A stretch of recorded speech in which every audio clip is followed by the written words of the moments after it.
Putin के वफादार Ramzan Kadyrov के गुस्से की वजह से रूसी सेना के एक मेजर जनरल को जान बचाकर भागना पड़ा।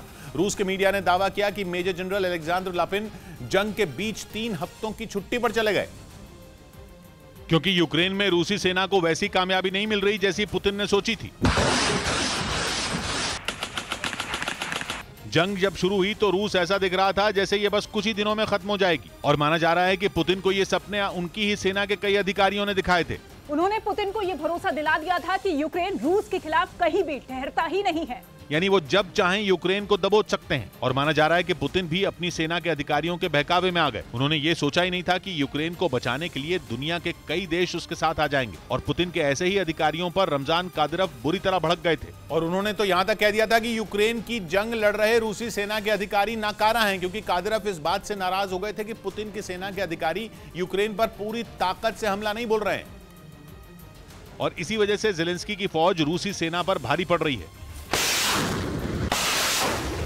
रूस की सेना की हार से कादिरोव इस कदर नाराज हो गए कि उन्होंने पुतिन को भी खरी खोटी सुना दी थी। कादिरोव ने साफ कहा था कि उनके लड़ाकों को खुली छूट दी जाए ताकि वो यूक्रेन में जीत का झंडा फहरा सकें। लेकिन इसी बीच पिछले महीने रूस के हाथ से डोनेस्क का एक अहम शहर लिमान निकल गया। लिमान में रूस ने हथियारों का बड़ा भंडार जमा करके रखा था। साथ ही इस शहर से होकर ही हथियार और दूसरी चीजें डोनेस्क के दूसरे इलाकों में तैनात रूसी सैनिकों तक पहुंचती थी। इस अहम शहर में हार के बाद कादिरोव ने रूसी सेना के मेजर जनरल अलेक्जेंडर लापिन को निशाने पर ले लिया था, और माना जा रहा है कि कादिरोव के इसी गुस्से से डर कर अलेक्जेंडर लापिन जंग के बीच ही भाग खड़े हुए।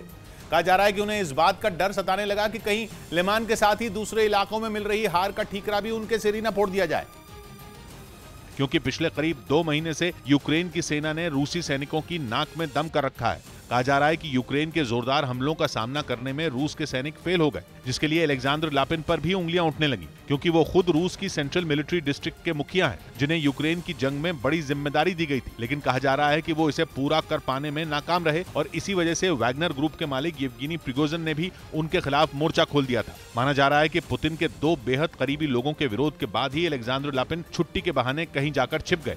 पश्चिमी मीडिया ने दावा किया कि पुतिन ने नई परमाणु पनडुब्बी से मिसाइल दागी। बताया गया कि रूसी सेना ने बुलावा मिसाइल का सफल टेस्ट किया, यानी रूस ने अपने हथियारों के जखीरे में एक और महाविनाशक को शामिल कर लिया। दावा है कि रूसी सेना ने अमेरिका समेत पश्चिमी देशों को अपनी ताकत दिखाने के लिए बुलावा मिसाइल दागी, क्योंकि ये दुश्मन पर काल बनकर कहर बरपा सकती है। खबर है कि रूस ने इस मिसाइल को दागकर यूक्रेन की मदद करने वाले देशों को चेतावनी देने की कोशिश की, क्योंकि पश्चिमी देश लगातार यूक्रेन को हथियारों की मदद करते आए हैं। ऐसे में दावा है कि पुतिन ने बुलावा मिसाइल का सफल टेस्ट कर अपने मंसूबों को साफ कर दिया, क्योंकि ये घातक मिसाइल चंद मिनटों में दुश्मन को पूरी तरह तबाह करने की ताकत रखती है, और इसीलिए इसे पश्चिमी देशों के लिए खतरे के तौर पर देखा जा रहा है। खबर है कि रूस के इस मिसाइल टेस्ट के बाद कई देश अभी से अलर्ट हो गए हैं, क्योंकि रूस की ये बुलावा मिसाइल 8000 किलोमीटर तक मार कर सकती है। मतलब इसकी रेंज में पूरा यूरोप और अमेरिका आएगा। रूसी सेना की इस मिसाइल से एक साथ दुश्मन के कई ठिकानों को तबाह किया जा सकता है। यही वजह है कि इसे जंग में पुतिन के लिए बहुत बड़े हथियार के तौर पर देखा जा रहा है। रूस और यूक्रेन की जंग 9वें महीने में पहुंच चुकी है। रूसी सेना जहां लगातार यूक्रेन पर हमले कर रही है, वहीं ज़ेलेंस्की के जवान भी पीछे नहीं हट रहे। इस जंग के बीच अमेरिका और दूसरे पश्चिमी देशों के साथ रूस के संबंध काफी खराब हुए हैं। बताया जा रहा है कि इसीलिए पुतिन ने भी पूरी तैयारी कर ली है, ताकि अगर दूसरे देश जंग में कूदने की हिम्मत करें तो उनसे सीधे निपटा जा सके। पंजाब के अमृतसर में शिवसेना टकसाली नाम की पार्टी के नेता सुधीर सूरी की दिन दहाड़े गोली मारकर हत्या कर दी गई।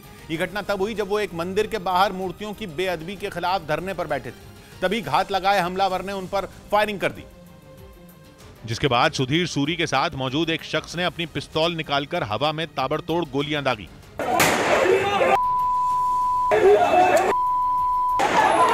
जबकि वहां मौजूद दूसरे लोग उन्हें उठाने की कोशिश करते नजर आए। इस घटना से पहले का जो वीडियो सामने आया, उसमें शिवसेना टकसाली नाम की पार्टी के नेता सुधीर सूरी मंदिर के बाहर समर्थकों के साथ धरने पर बैठे दिखे। इस दौरान उनकी कुछ लोगों से बहस भी हुई।